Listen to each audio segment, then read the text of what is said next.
the Chase Thomas Podcast, for people who have nothing but time to kill. A beloved player. I think they squeezed everything they could out of that group.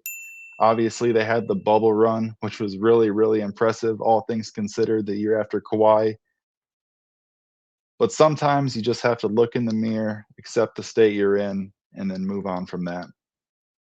Yeah, I mean, when you talk about squeezing every little last bit, Nick Nurse in those minutes over the last 2 years in Toronto, you're playing 46 minutes a night, bucko. Like, this is, we're playing 6 guys, and that's how things are going to go. It's unbelievable that did not end well for Nick Nurse in Toronto based on these last couple of years. But he's having a good time in Philadelphia, and Philadelphia is really good. And Joel Embiid is playing at another level over the last month.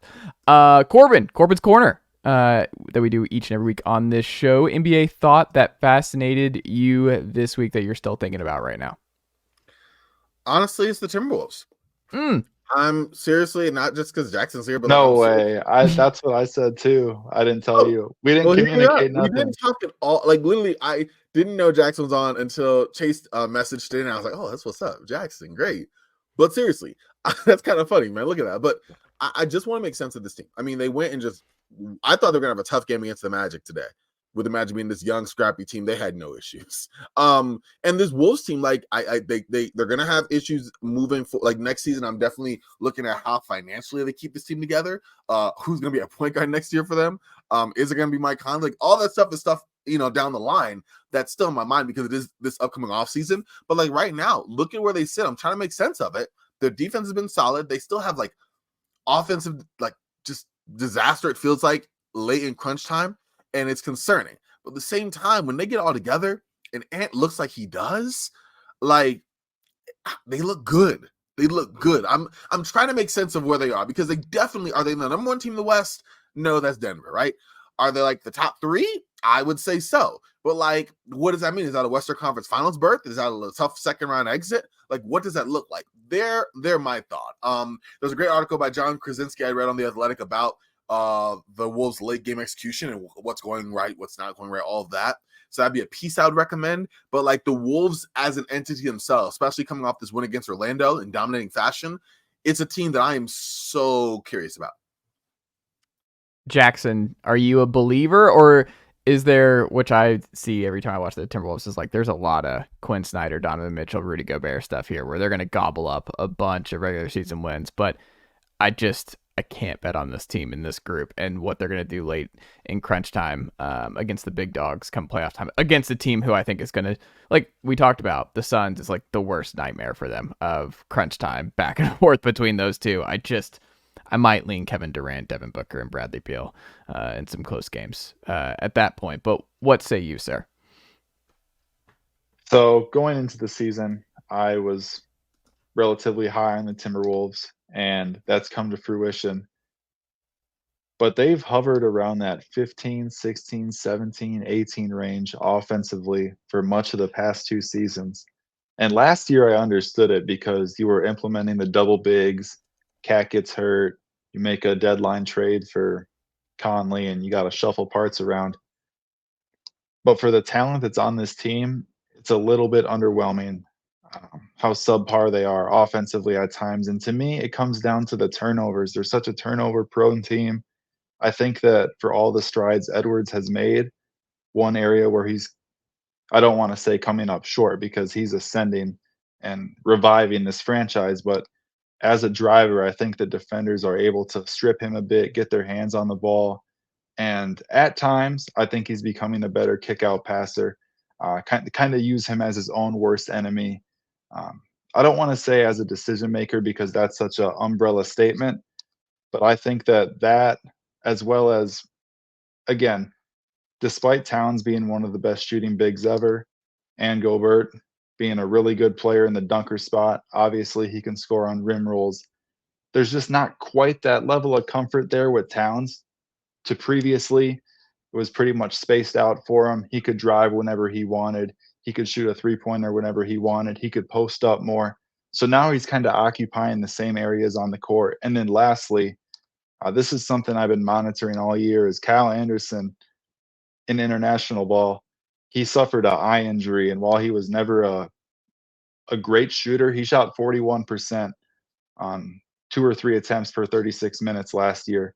This season, he's pretty much stopped shooting threes, and he's shooting 12% on threes. And he does so much beyond the shot. He's such a good passer, really good chemistry with Rudy. I think he's one of the better kind of 6'8", 6'9", 6'10" defenders that typically guards threes and fours. I love him as a player.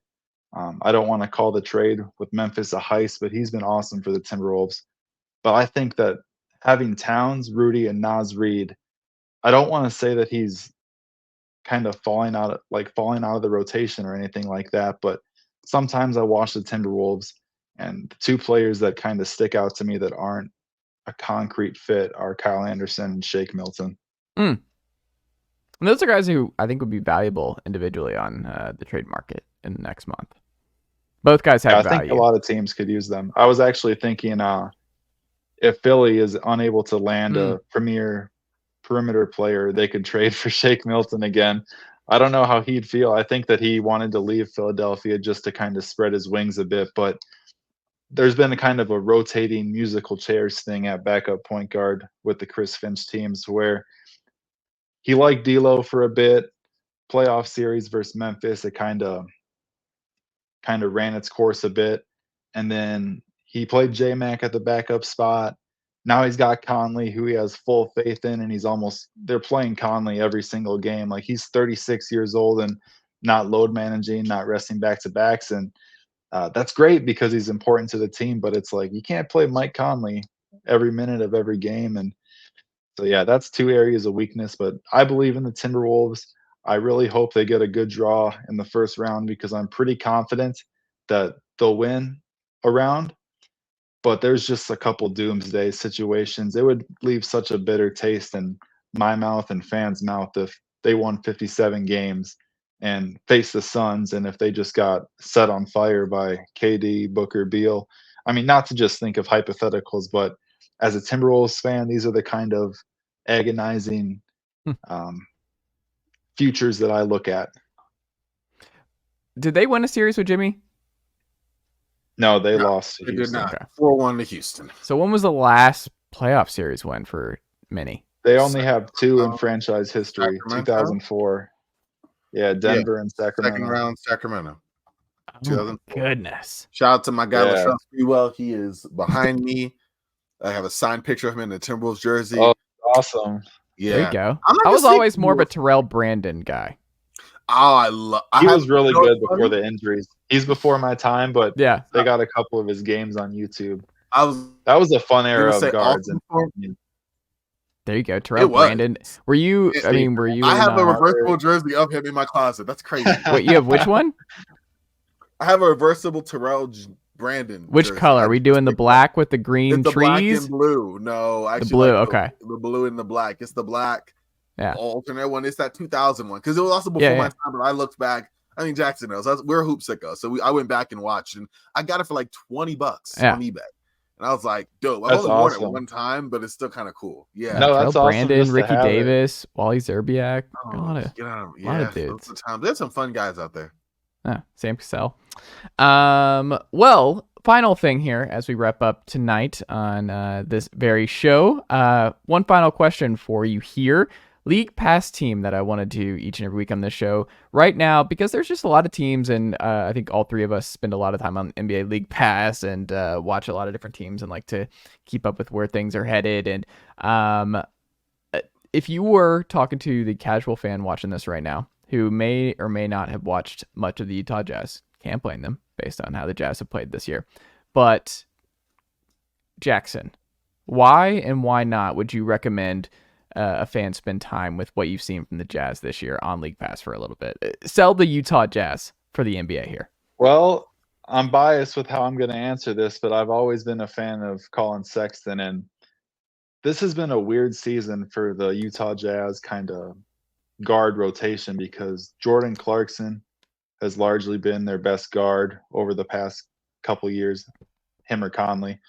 Most highest usage guard, I should say. They added Sexton in the trade last year. They draft Keontae George.